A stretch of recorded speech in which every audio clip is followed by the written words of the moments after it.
네, 반갑습니다. 저희 이번 시간부터 이제 파이널 동형 모의고사 기간인데요. 저희가 이제 1회에서 4회까지 이미 프린트 받으셨을 텐데 어떤 식으로 진행된지 간단하게 좀 설명을 해드리고요. 그리고 어떤 분들이 들었으면 좀 도움이 되겠다라는 거를 좀 얘기를 하고 바로 시작을 할 겁니다. 시간이 사실 지금 여유롭지는 않아서 여러분이 문제 푸는 그 시간 동안 20분 정도 시간을 재서 문제풀이가 이제 진행이 될 거라서 조금 촉박하게 이제 진행이 됩니다.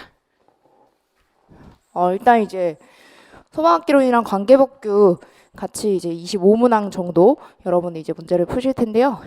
우리가 8주 과정이잖아요. 8주 과정에 대한 문제를 하루에 한 100문제 정도 푼다고 생각을 하시면 계산했을 때 8주니까 1600제 정도가 나오게 됩니다.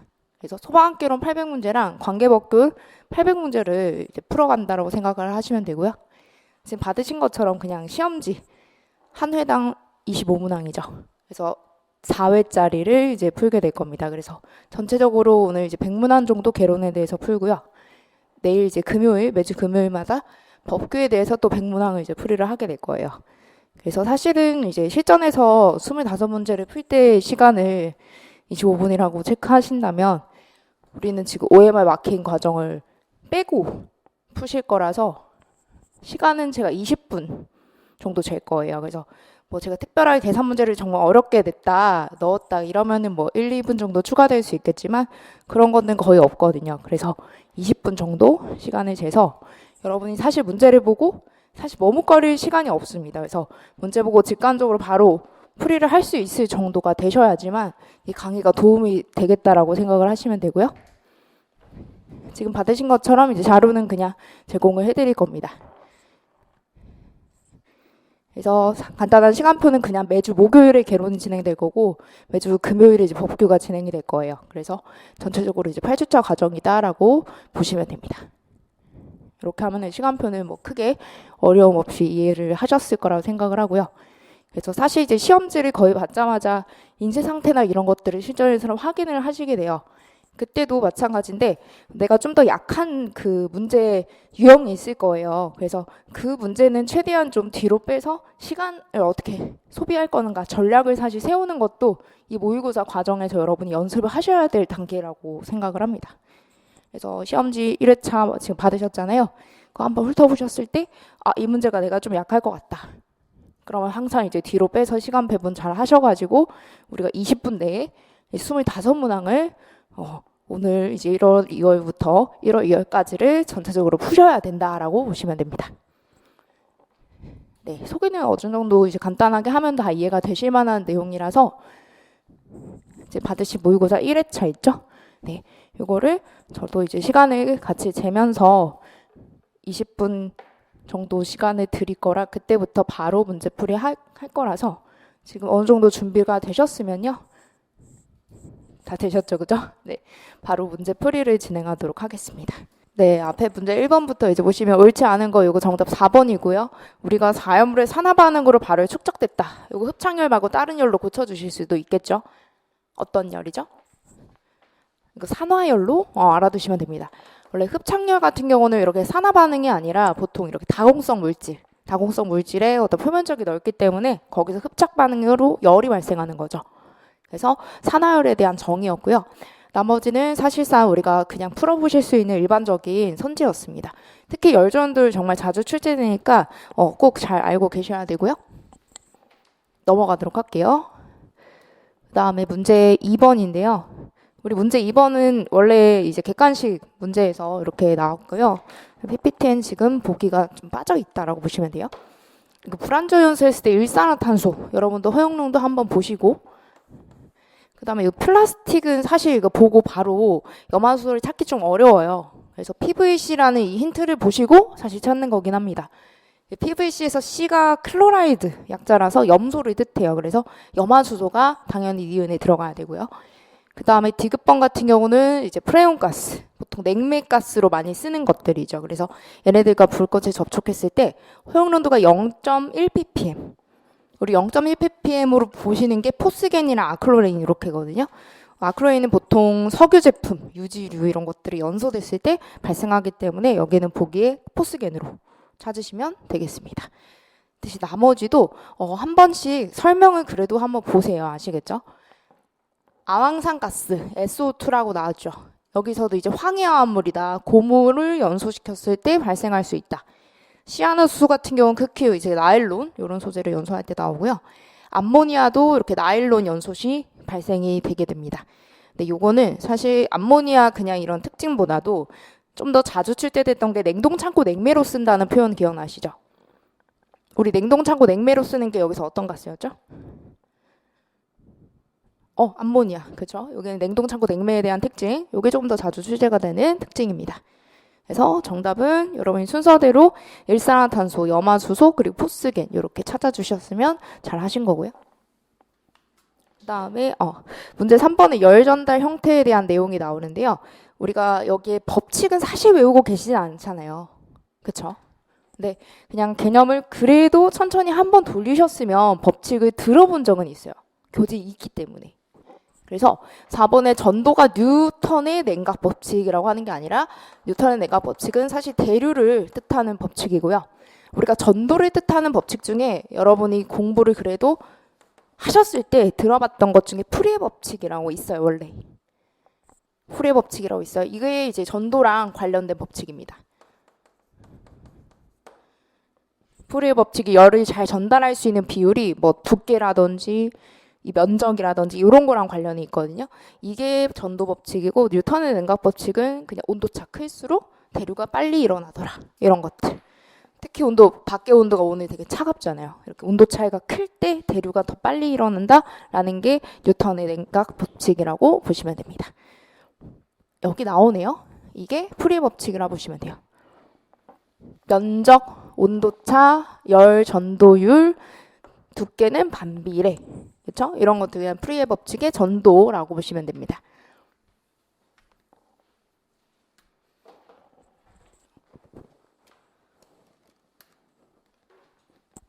네, 4번은요. 좀 간단하니까 바로 넘어가도록 할게요. 이거를 못 외우신 분들은 지금 없으실 겁니다. 중유가 바로 제 3석유를 찾으셨죠? 경유는 몇 석유? 2석유. 등유는 2석유. 휘발유 1석유. 그렇죠. 다음 5번에 플래시오버랑 롤오버의 이 차이를 이제 물어보고 있는데 사실 플래시오버는 공간 전체고 롤오버는 그 천장의 일부잖아요. 그래서 그런 부분을 이제 1, 2번에서 설명을 하고 있고요. 3번 같은 경우에 이제 롤오버. 우리가 롤오버가 발생하는 시기가 보통 완전히 초반부죠. 극초반부. 그거의 성장기쯤, 발화기쯤이라고 보시면 돼서 감세기엔 절대 없습니다. 그냥. 아예 일어날 수가 없죠. 그래서 우리가 화재 성장 시기가 발화기부터 성장기, 최성기, 감세기잖아요. 그래서 보통은 이제 발화기에서 독립적인 가구가 연소돼서 어느 정도 진행됐을 때 롤오버가 발생을 할 수 있겠죠. 발화기도 이제 이후 단계부터 롤오버가 진행된다라고 보시면 되겠고요.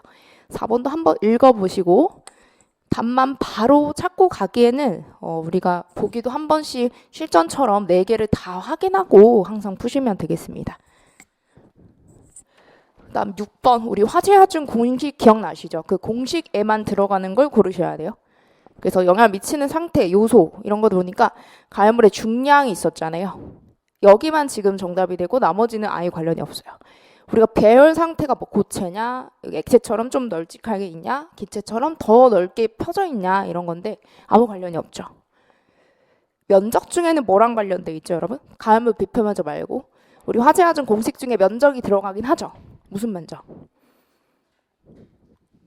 이 실의 바닥 면적, 그죠?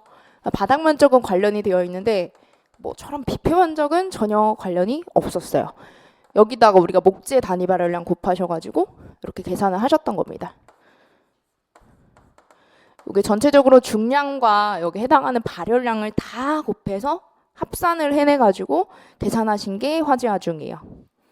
그쵸? 발열량, 중량 이런 게 선지에 발열량도 있으면 체크를 하시면 되는데 하나밖에 정답이 없겠죠. 4번이었습니다. 7번은 아마 틀리신 분이 안 계실 것 같긴 합니다. 이걸 틀리면 지금 이 강의가 적합하진 않은 거죠. 경보설비 바로 우리가 아닌 것을 바로 찾아주시면 정답 3번이고요. 그 다음에 이제 8번에 원래 우리가 플래시백이라는 용어를 잘 쓰진 않잖아요. 근데 여기 이제 공무원 시험 중에 재난관리론이라는 과목이 있어요. 그래서 거기서 출제된 거라서 이런 단어도 있다. 당연히 알고 계셔야 됩니다.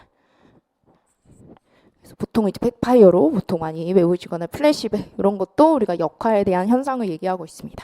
그래서 어쨌든 이 표현을 보시고 발염이 되지 않는다 라는 게 가장 큰 힌트가 되겠죠.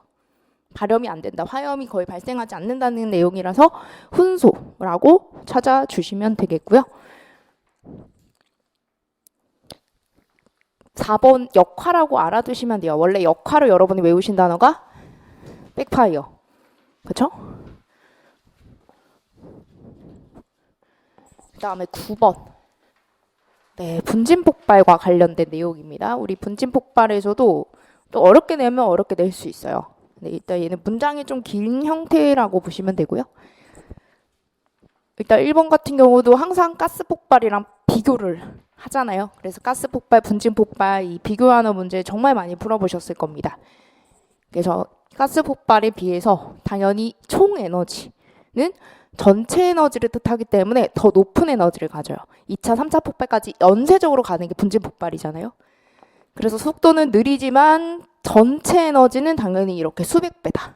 온도가 막 2000, 3000까지 올라간대요. 자, 그래서 정답이 지금 3번, 4번인데요, 여러분. 입자 표면에 대해서 활성이 있는 경우 폭발 시간이 짧아질수록 당연히 폭발성도 높아질 수밖에 없는 구조겠죠. 그래서 이 문장 자체가 틀렸기 때문에 얘를 체크를 한 거고요. 대신에 나머지도 잘 알고 계셔야 되는 선지 중에 하나입니다. 이런 분진 금속류질 한번 쭉 보시고 목분 그리고 코르크분이라는 분말이 있어요. 분진이 있어요. 그래서 그런 것 또한 이렇게 분진으로 작용을 할 수 있다. 10번으로 갈게요. 네, 사실 10번에 선지 2번의 숫자는 우리가 외우진 않아요. 암기하진 않거든요. 근데 다른 문제 선지로 다 풀 수 있는 내용이라서 문제 풀 때 지장은 없을 거예요. 옳지 않은 걸 찾는 문제이기 때문에.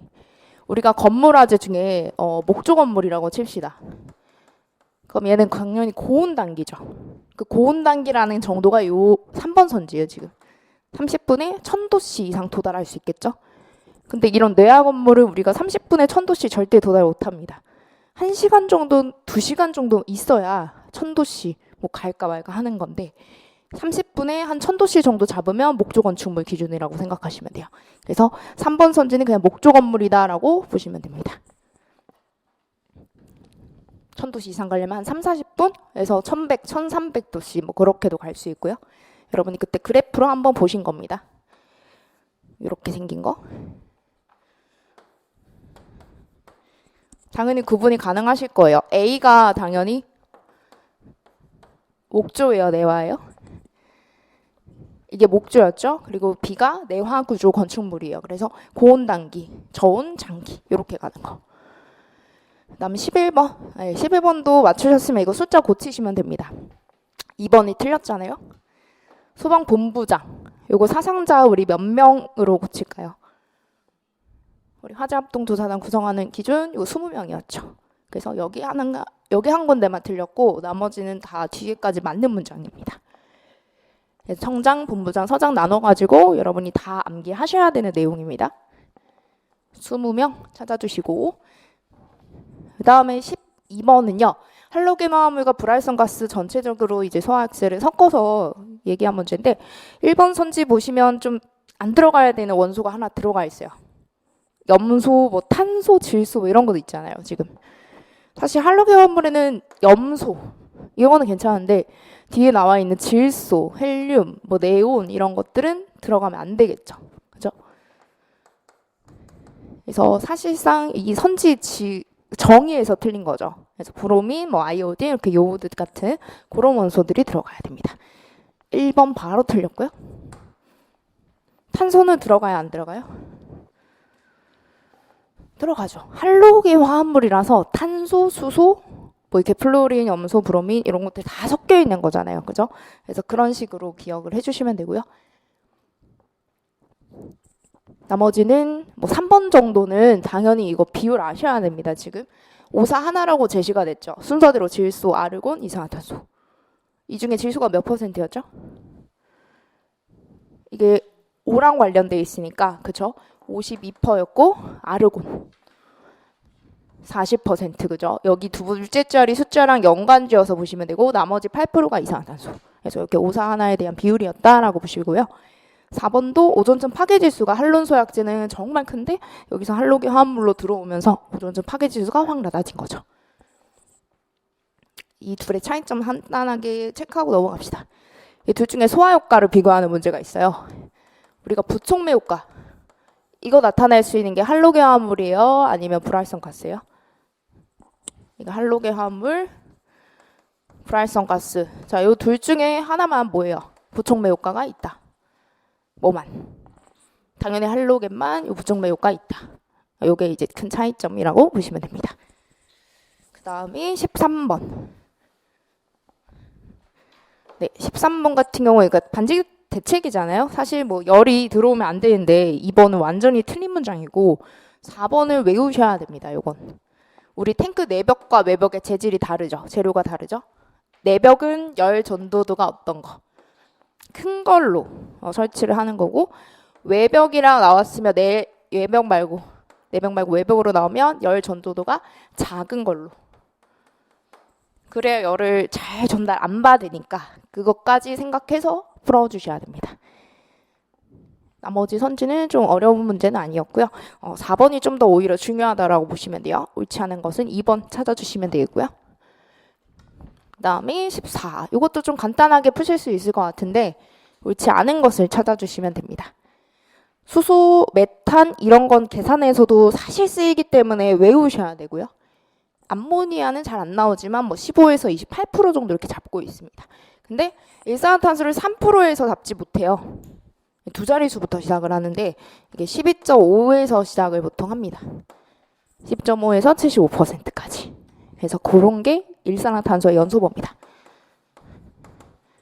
그래서 이리오시오 이렇게 암기하라 얘기를 드렸어요. 예전에. 요 경기도 일산이라는 지역에 이리오시오 12.5에서 75 그냥 암기해버리시고 나머지는 좀 중요한 애들이 1, 2번에 있는 연소범위 외워주셔야 되고요.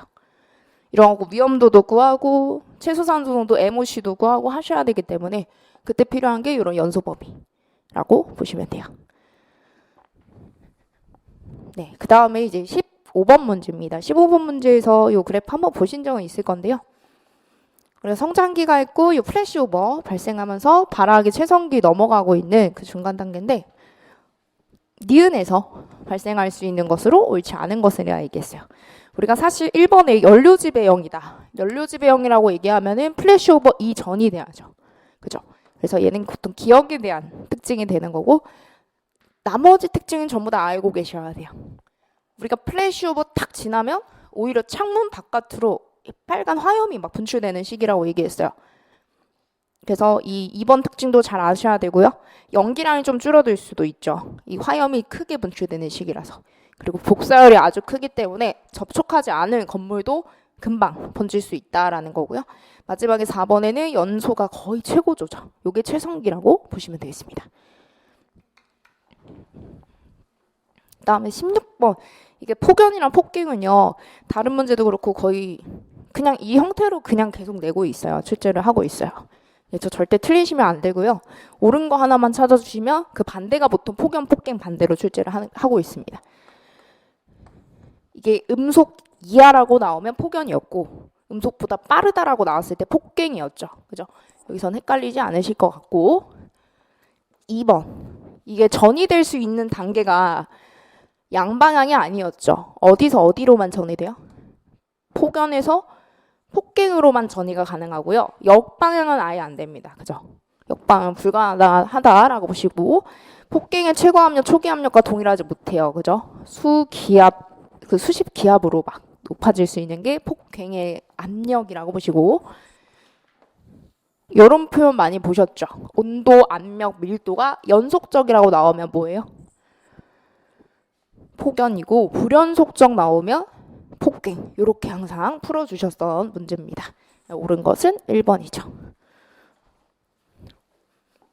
네, 17. 17번인데요. 17번은 그냥 단순히 온도를 정의로 바로 찾아주시면 되는 문제입니다. 이게 사실 여기서 연소를 지속할 수 있다는 표현을 딱 썼기 때문에 고민 없이 바로 연소점을 찍으실 거예요. 그죠? 그래서 연소가 지속될 수 있는 최저 온도를 우리는 연소점이다 라고 얘기할 겁니다. 그리고 불이 붙었을 때 최저 온도를 인하점이라고 얘기했던 거고요. 발화점을 얘기하려면 보통 이제 점화원이 없어야 되겠죠. 그런 것들을 우리가 발화점이라고 얘기하고요. 기하점을 여기서 출제하진 않아요. 그냥 기하점이 끓는 점이기 때문에 여기서 정의를 굳이 출제하지 않습니다. 그 다음에 할로게안물의 소화설비로 옳지 않은 것은 했는데 이거는 그냥 중요하진 않은데 시간을 좀 20분에 맞추고자 되게 그냥 간단한 것만 넣어뒀어요. 우리가 이 1311이라는 소화약제를 본 적이 없습니다. 그냥 이 세 가지의 소화약제를 할론 소화약제라고 얘기를 하고 있어요. 이거 할론 소화약제입니다. 이거 할로게 화합물 이거 빼버렸어야 되는데 할론 소화약제를 그냥 뜻하는 게 1240111 1301 19번. 자, 이런 거 표면 연소만 하나 찾고 넘어가시면 안 되죠. 나머지 연소 다 찾으셨죠. 시간 좀 남으신 분들은 다 찾으시면 됩니다. 이런 거 푸실 때. 우리 표면 연소인 건 정답 숫밖에 없잖아요. 알코올은 무슨 연소죠? 증발. 그렇죠. 액체니까. 목재는요. 그렇죠. 분해 연소. 뭐 목재, 종이, 플라스틱 너무 많습니다. 에테르는요? 그렇죠. 이것도 액체잖아요. 증발 연소 이렇게 찾아주시면 되겠네요. 그 다음에 20번. 우리 20번도 좀 간단한 문제라서 맞추셨을 것 같아요. 당연히 3번이겠죠, 여러분? 이거 공부하지 않더라도 얘는 아마 푸실 수 있을 것 같아요. 피난과 관련된 개념이 나오면 특별하게 어려운 내용이 없잖아요, 지금. 어두운 곳이 아니라 밝은 쪽으로 우리가 가려고 하는 지광 본능이 있겠죠. 정답 3번이고요. 다음 21번. 우리가 수성마포랑 뭐랑 같이 병영해서 썼을 때 같이 썼을 때 좀 더 효과가 좋다 했던 거. 어떤 소약제죠? 분말이었죠. 어떤 분말? 몇 종 분말? 3종 분말. 그것도 기억해 주셔야 되겠습니다. 그래서 트윈 에이전트 시스템을 쓸 수 있다. 그래서 3종 분말이라는 것도 같이 기억해 주시고요. 그 다음에 우리 22번에 사류위험물을 물로 소화했을 때 좀 적절하지 못한 위험물들이 있어요. 그 이유가 뭔가? 뭐 가연성 가스냐, 연소면 확대냐, 인하점이냐, 물이 열분해하냐 이렇게 물어보는데 제일 적절한 게 요 연소면을 확대한다는 게 가장 적절합니다. 연소면을 확대했을 때 지금 유류에 화재가 발생해서 이미 불이 붙어 있어요. 이것들을 물로 퍼뜨려 나가는 확대 현상을 일으켜서 그래서 위험하다라고 보시면 되겠습니다. 그래서 얘는 사실 좀 조건이 더 들어가야 되긴 하는데 연소면을 확대시키려면 이 유류의 비중이 물보다 작아야 돼요? 커야 돼요?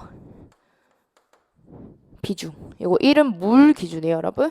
물의 비중이 1이라서 여기 있는 유류가 연소면이 확대된대요. 그럼 이 유류는 물보다 비중이 그렇죠. 작은 거죠. 그래서 물 위에 둥둥 뜨니까 물이 흘러가는 대로 이 불붙은 기름이 쫙 확대되는 현상이 발생하게 됩니다. 그렇게 알아주시면 되고요. 물보다 비중이 커버리면 오히려 뭐 경우에 따라 다르지만 유화 효과를 기대할 수도 있는 거거든요. 근데 얘는 그게 아예 안 되는 거죠. 그래서 2번이다 라고 보시면 돼요. 네, 그 다음에 23번. 우리가 이제 산소노도 증가했을 때 연소가 잘 되는 조건이죠. 그래서 여기에 해당하지 않는 것은 그럼 1번에 점화 에너지가 커진다. 우리가 항상 점화 에너지를 이렇게 최소 점화 에너지, 넣어주는 에너지, 필요한 에너지 이렇게 해석을 하고 계시죠.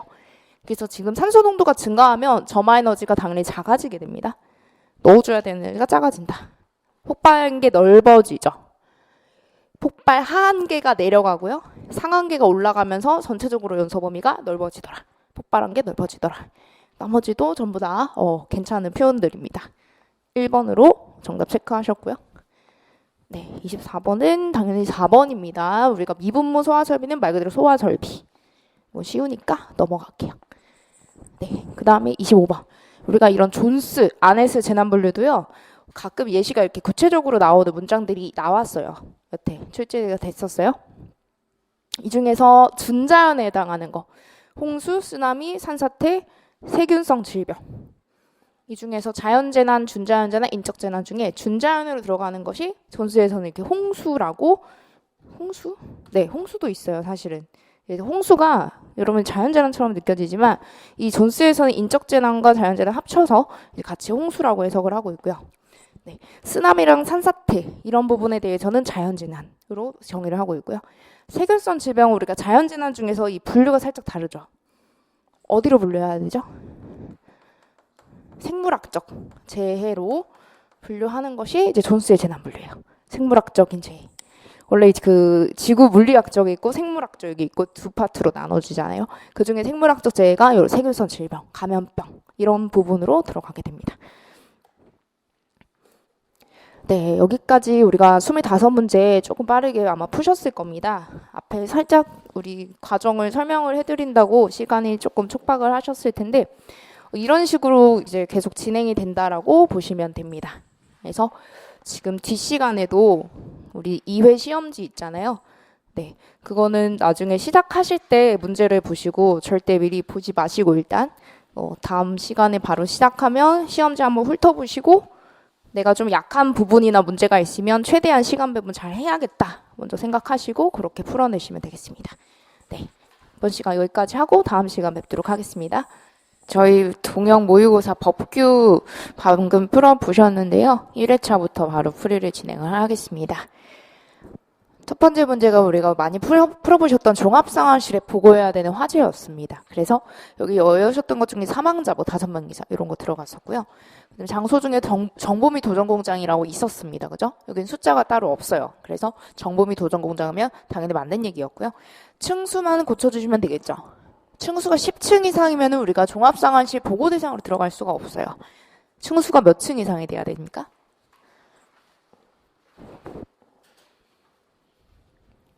11층 이상이 돼야 돼요. 그래서 10층이니까 안 되는 겁니다. 그래서 11층.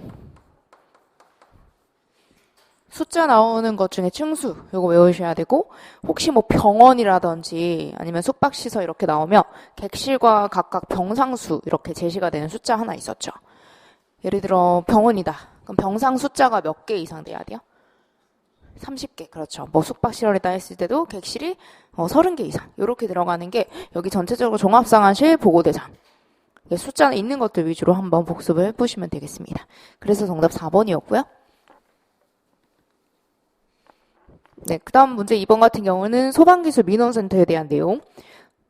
그 전에 예전에 풀어보셨던 문제 중에 이렇게 인원 몇 명 바꿔가지고 오답 낸 건 있었어요. 근데 실제 기술민원센터 하면 18명이 맞죠. 그죠? 그래서 지금 틀린 부분이 여기 법령이거든요. 그래서 이번에 지금 행정안전부령을 대통령령으로 수정을 해주시면 되겠습니다. 사실 업무 1번 선지 업무는 너무 많기 때문에 우리가 뭐 하나씩 다 외울 수는 없거든요. 사실상 실제 저런 업무도 하게 됩니다. 현장 확인과 처리도 하게 되고요. 숫자 18명 이거는 암기해 주셔야 되고 그 다음 아래쪽도 마찬가지요. 법령 해석에 대한 민원을 받는 곳이 이제 민원센터라고 보시면 되겠습니다. 정답 2번이었고 넘어가도록 할게요. 네, 3번이죠. 네, 3번 같은 경우에 시행규칙상 소방 지원 활동으로 위치하는 건데 우리가 여기 보시다시피 생활안전 활동 이런 것들 들어갑니다. 그죠? 그래서 낙하 등이 우려되는 위험 구조물의 제거 활동 이런 것들은 관련이 없다라고 보시면 되겠죠. 아, 제가 잠시만요. 문제를 바꿨었는데 정답을 수정을 못 드렸네요. 그쵸? 3번에 2번으로. 네. 그쵸? 3번에 요 2번으로.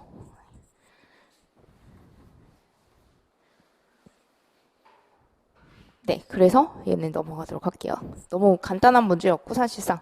그래서 4번 문제 같은 경우 우리가 설계도서를 하나씩 외우고 있진 않으실 거예요. 근데 소방시설 설계업에서 하는 일이다 보니까 실제 이렇게 계획서라든지 도면을 그린다든지 이런 업무를 하게 되거든요. 그래서 3번에만 예를 들어 견적서. 견적서는 이 설계업이랑은 관련이 전혀 없는 서류입니다. 그래서 법에 견적서 빼고 뭐가 적혀 있냐면 설계 설명서라고 들어가요.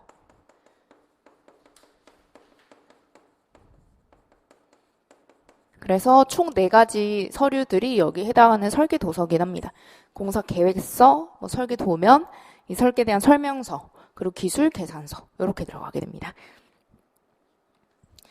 자, 그 다음 문제 5번도 이거 틀린 부분 찾으셨으면 잘 하시는 건데요. 우리가 1번 같은 경우에 당연히 이런 도급을 받은 금액을 절대 압류할 수 없죠. 그죠? 압류하면 안 되는 거고 1번 당연히 맞는 얘기고 2번 같은 경우에 자, 원래 하수구인은 하도급 받은 소방시설의 설계, 시공, 감리를 제3자에게는 다시 하도급할 수 없죠. 안 되죠. 다만 뒤에 자, 뭐의 경우? 설계의 경우 할 수 있다. 이렇게 나왔잖아요. 근데 설계를 하도급하면 안 되죠. 하도급할 수 없는 거죠. 설계, 시공, 감리 셋 중에 뭘 하도급할 수 있어요? 예외적으로. 그쵸. 공사하는 거니까 공사는 다 하도급 맡기잖아요. 시공을 하는 거죠. 주택공사라든지 이런 것들이 이제 시공을 맡기는 거지 절대 설계랑 감리는 하도급할 수 없습니다. 그 다음에 이제 4번에 있는 이 숫자도 중요하게 봐주셔야 되긴 합니다. 예를 들어 30일 이상 이렇게 공사를 안 한다. 그러면 계약 해지를 할 수 있습니다. 그래서 이 숫자도 30일 이상이구나 라는 것도 한번 체크해서 알아두시고요. 넘어가도록 하겠습니다. 그 다음에 공사업법에서 지금 청문을 해야 되는 대상이 딱 3가지거든요.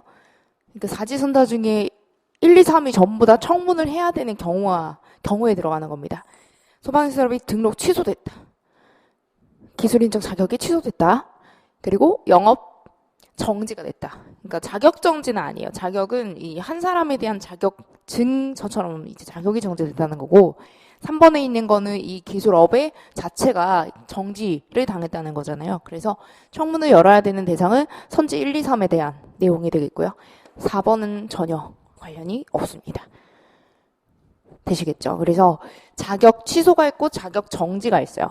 자격 취소는 청문의 대상이 맞고 자격 정지는 청문 대상이 아니다 라고 보시면 돼요.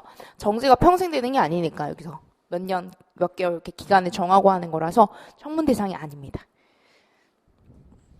그 다음에 7번에 우리 이 문제도 상당히 많이 풀어보셨어요. 이런 유형도. 완공검사를 위한 현장 확인 대상. 뭐 숙박시설도 있고 사실 그 장소가 너무 많죠. 숙박시설, 창고시설, 뭐 무남이 집회시설, 뭐 운동시설 이런 것들로 들어가는데 이번에 보시면 호스리 방식이 적혀 있습니다.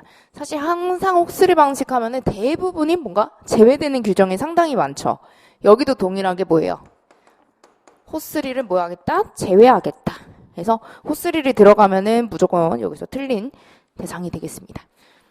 나머지 중에 여러분들 외우신 거 요거 111 해가지고 암기하라 얘기 드렸죠. 1만점 1만 11 요게 11층 아파트 제외하고 11층 그런 숫자도 좀 중요하게 강조를 했던 내용이어서 정답 2번 되겠죠.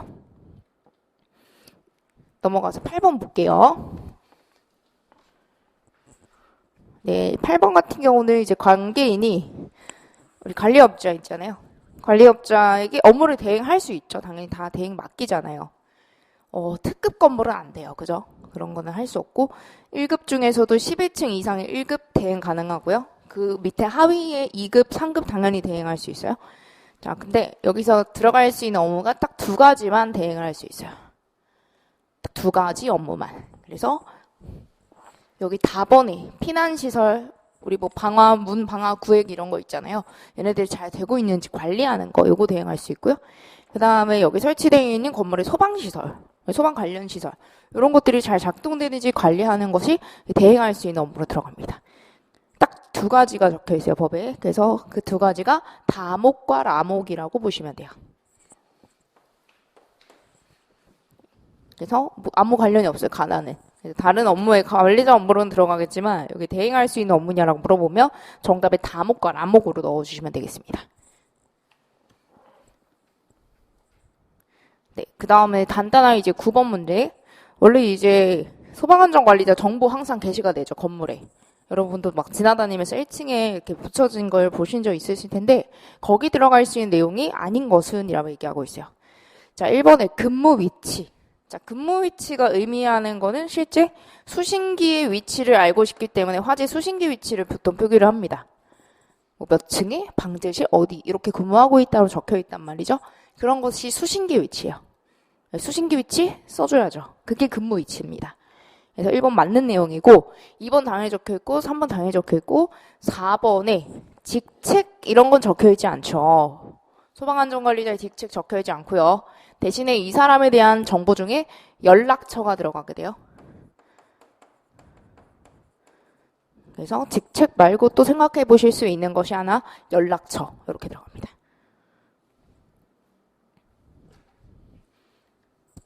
그 다음에 10번 네, 화재 예방 안전진단 대상.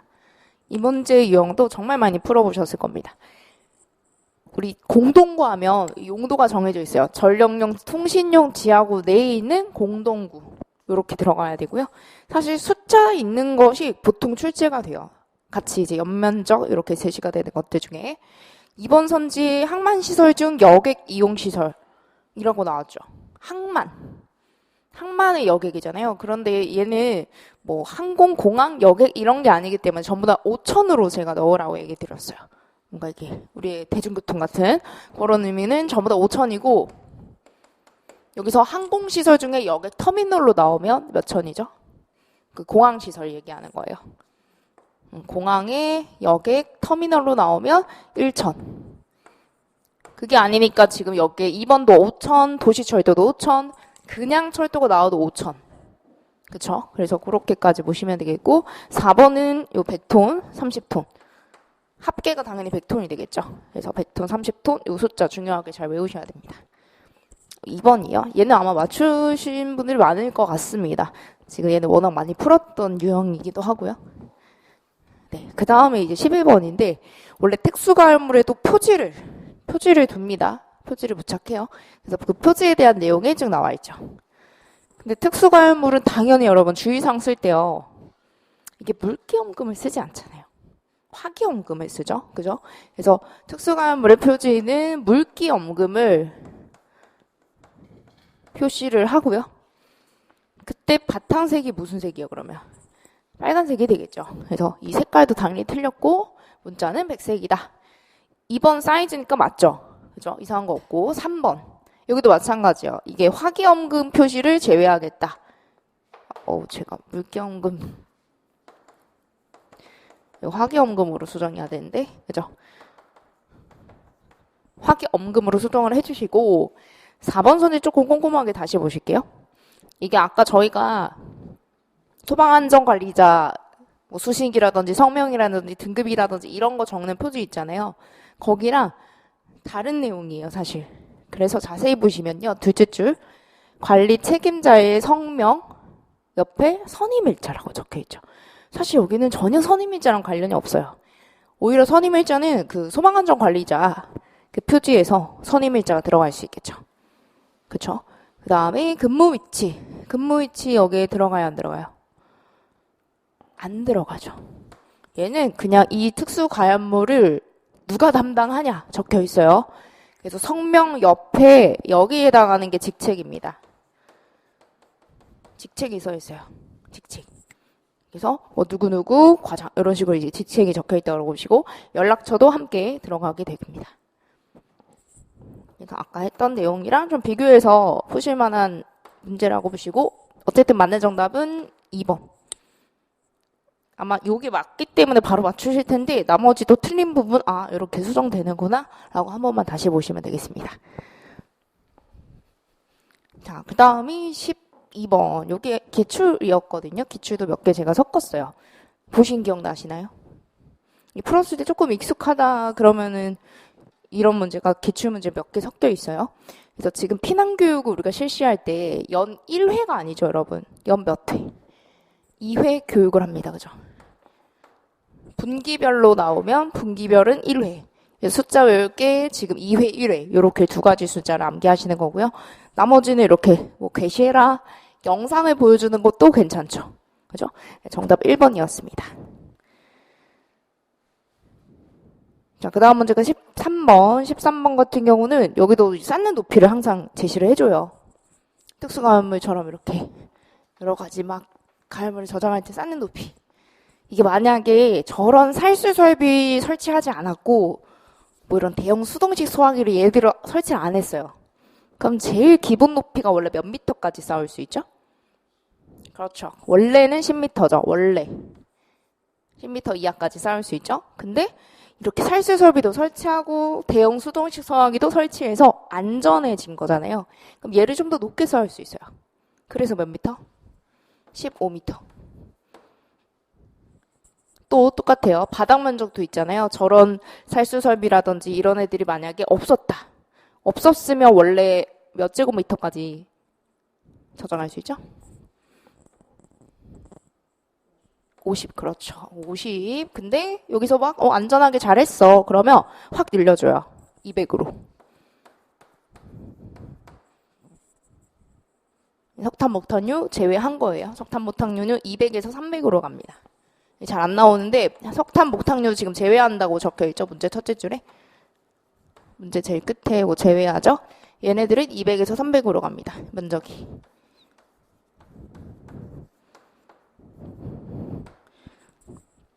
자, 어쨌든 얘는 이제 합산을 해서 구하는 문제라서 215, 3번으로 골라주시면 되겠죠. 그래서 기존에 있던 높이랑 살수 설비를 설치했을 때 높이랑 비교해서 다 같이 그냥 외워주셔야 돼요.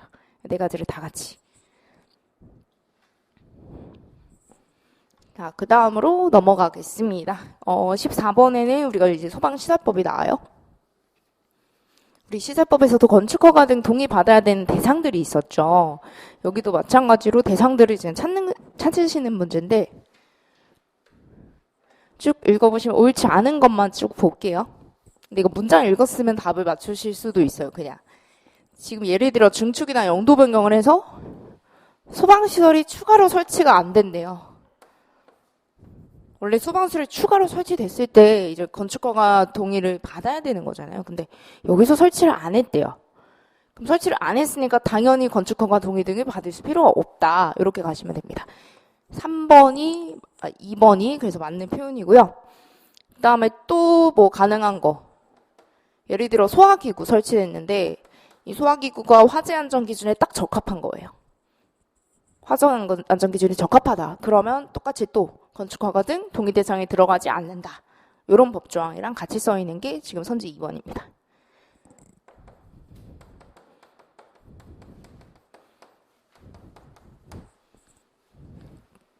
원래는 막 숫자 외워가고 학교가 어떻게 되고 이런 건데 지금 얘는 건축허가 등 동의 대상이 아닌 거 이렇게 찾는 문제였죠. 15는 사실 너무 간단해서 그죠? 다 외우셨을 것 같아요. 이거 그냥 옥수, 물분무 등 이렇게 가잖아요. 그래서 지금 옥내, 옥외, 스프링 쭉 나오는데 옥에는 들어가면 안 되죠. 그죠? 내진 설계할 때 옥내, 스프링, 물분무 등 이렇게 들어갑니다. 간단하니까 빠르게 넘어갑시다. 네, 16번. 그럼 성능 위주 설계도 사실 굉장히 자주 풀어보셔가지고 다 외우셨을 것 같아요. 예를 들어 1번 선지가 아파트잖아요. 우리가 아파트 했을 때는 이 성능 위주 설계를 해야 될 때 기준점이 보통 층수, 높이 이렇게 가잖아요. 그래서 층수로 먼저 얘기해 봅시다. 층수가 몇 층 이상이 돼야 우리가 성능 위주 설계 대상이 됩니까? 아파트 층수 몇 층 이상? 지하층 포함하지 않고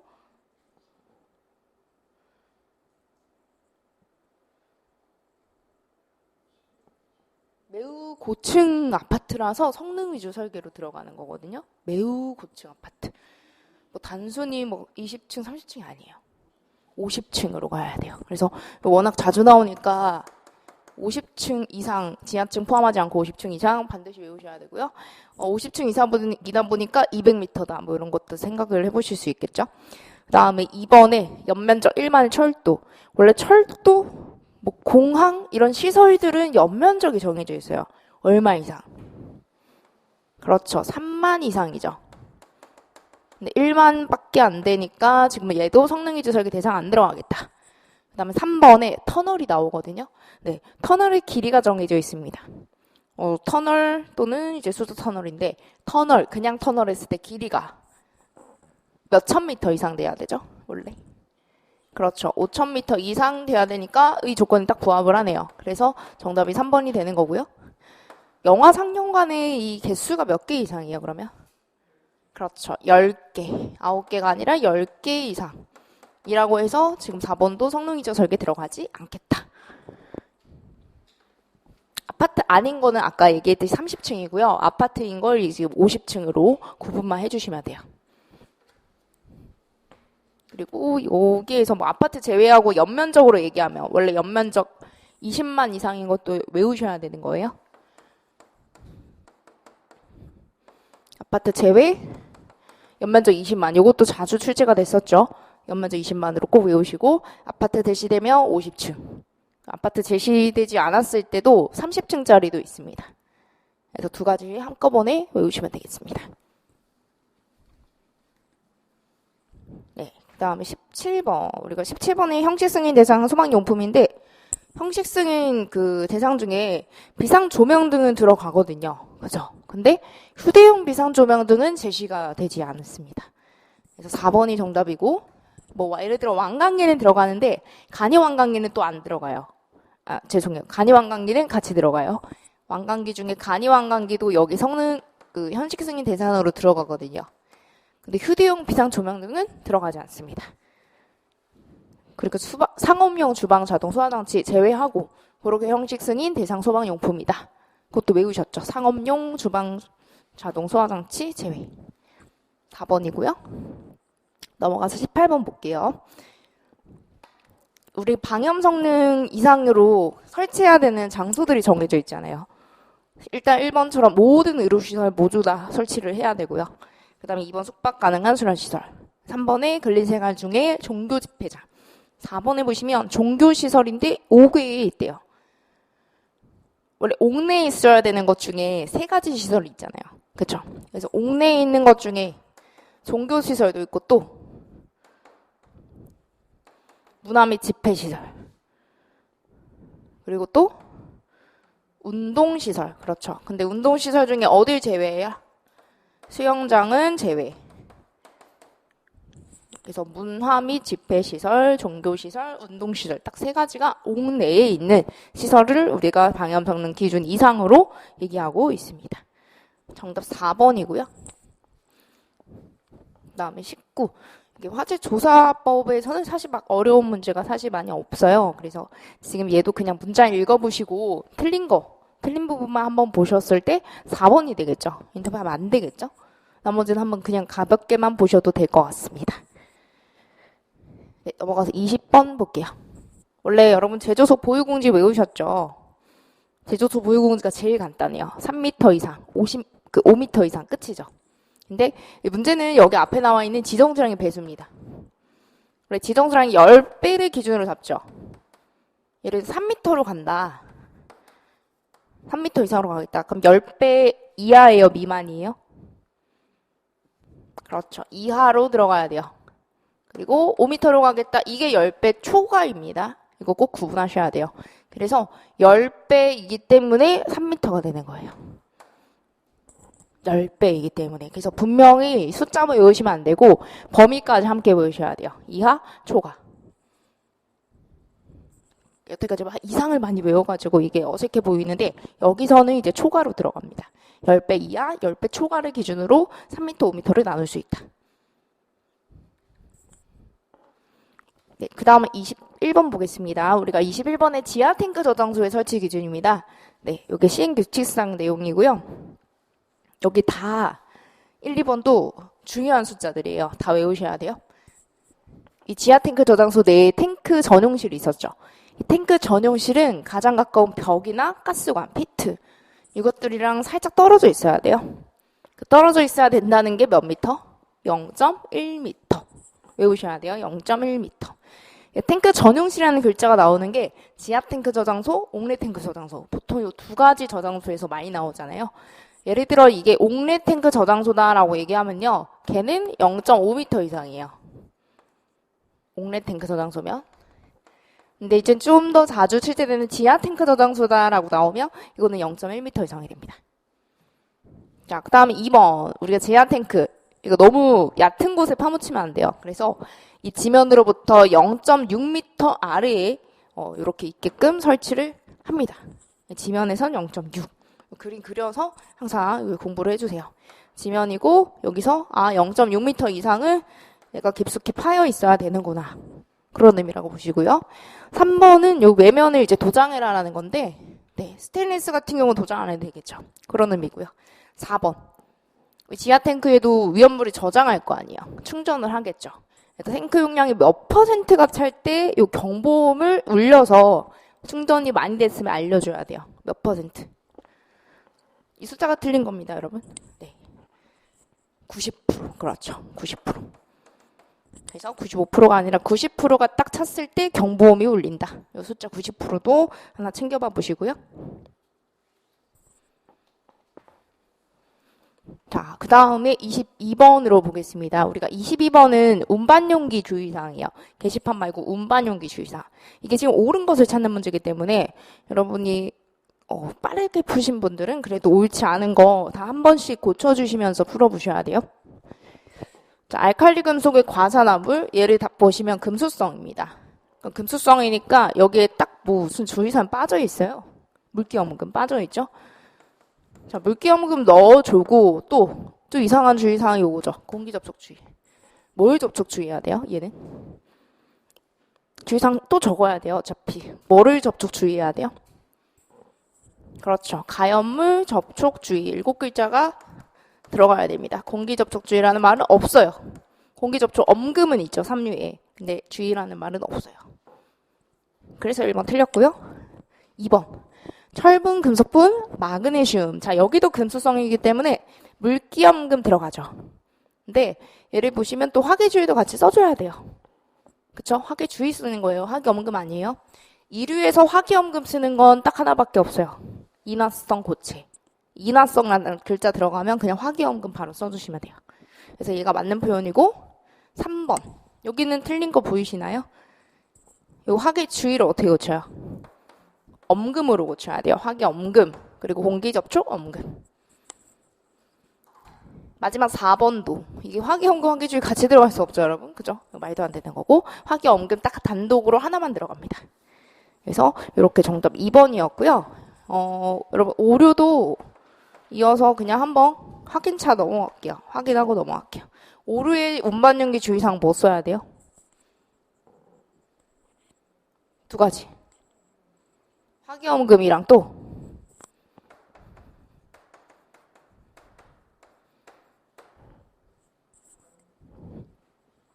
가연물? 아니에요. 그러니까 본인이 가연물이고 내가 산소라서 얘는 가연물 접촉주의를 안 써요. 그래서 얘는 떨어뜨리면 바로 거의 폭발할 수도 있어요. 그렇죠. 이게 폭발, 다이너마이트 원료로도 옛날에는 썼단 말이죠. 그 일부를. 그래서 충격주의가 들어가야 돼요. 6류는 하나만 들어가죠. 가연물 접촉주의.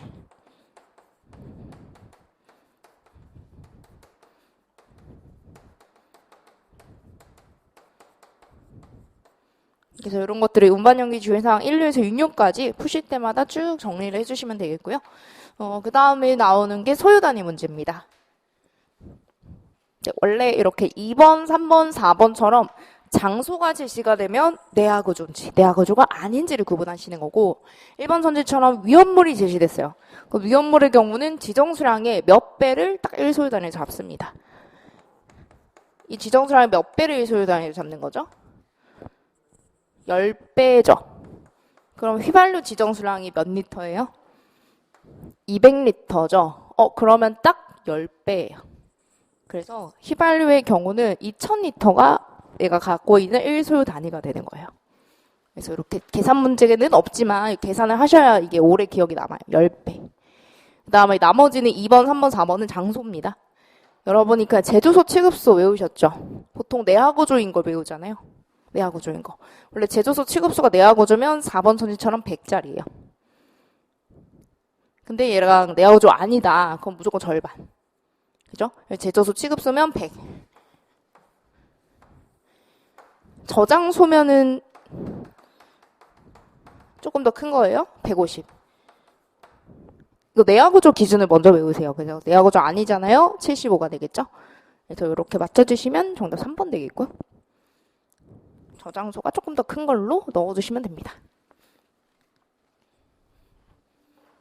네, 그 다음도 24번에 옳지 않은 부분을 찾는 건데 저장 기준에서 지금 보시면 1번 선지 제3류 위험물 중 황린 그리고 그 밖에 물속에 저장하는 물품과 금수성 물질.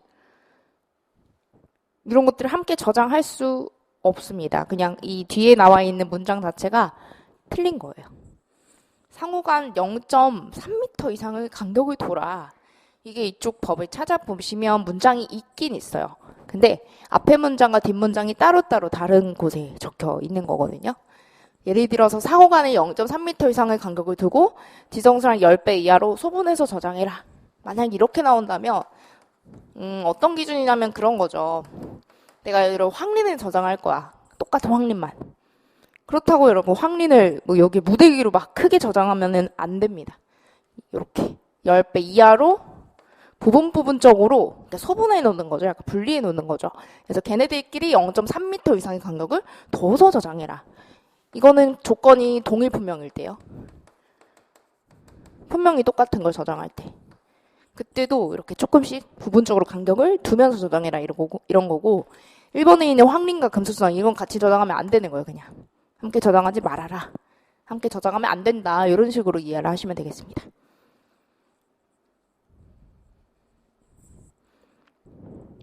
그래서 정답 1번이고 2번에 있는 이 55도 이것도 한번 체크해서 보시고요. 그 다음에 4번에 있는 5개 저장소에서 선반 딱 물어보면 정답이 무조건 6m입니다. 6m 미만. 그래서 최대로 높게까지 저장하고 싶다? 그럼 정답은 6m가 되겠죠. 그 다음에 4번에 보냉장치가 있는 거. 보냉장치가 있을 때는 이거 B점이야라고 그때 얘기를 드렸죠. 보냉장치가 없을 때 숫자가 있는 거예요. 없을 때. 보냉장치 없을 때 몇 도이야? 이게 만약 업으로 바뀌어요? 그러면 40도이야. 이거 그냥 그때 에어컨에다가 비유해서 알려드렸어요. 보냉장치 없다. 에어컨이 없는 거예요, 여름에. 그럼 진짜 한 실내 온도 40도 될 것 같지 않나요? 그죠? 40도 이하.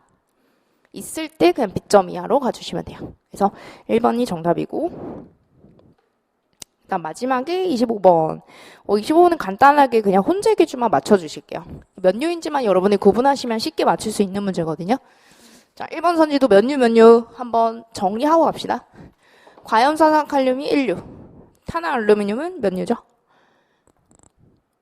3류죠. 네, 그럼 1류, 3류 혼재 불가능하죠. 1류, 6류랑만 혼재가 가능한 거죠. 그래서 지금 정답 1류, 6류가 나온 거고요. 3번도 황린이니까 몇 류? 3류가 되는 거고요. 마그네슘이 2류죠. 2류, 3류 혼재할 수 있어요? 없어요? 사실 적어드리면서 보실게요. 이렇게 가로줄에 있는 것끼리 그냥 혼재가 가능하다 이렇게 가실 건데 2류는 4류, 5류랑은 혼재가 가능한데 3류랑은 혼재가 안 돼요. 자, 마지막 선지가 질산 6류고요. 트리에트 알루미늄이 몇 류? 3류죠. 3류, 6류도 아예 안 됩니다. 그래서 이렇게 혼재 기준 맞는 것을 찾아주시면 정답 2번 되겠죠. 그래서 품명 보시고 류별 찾고 10배 이상 취급할 때 혼재하지 말아라. 이런 기준을 마지막 문제로 한번 확인을 해봤습니다. 네, 이번 시간 여기까지 풀이를 하도록 하고요. 다음 시간에 모의고사 2회 풀이 이어서 하도록 하겠습니다.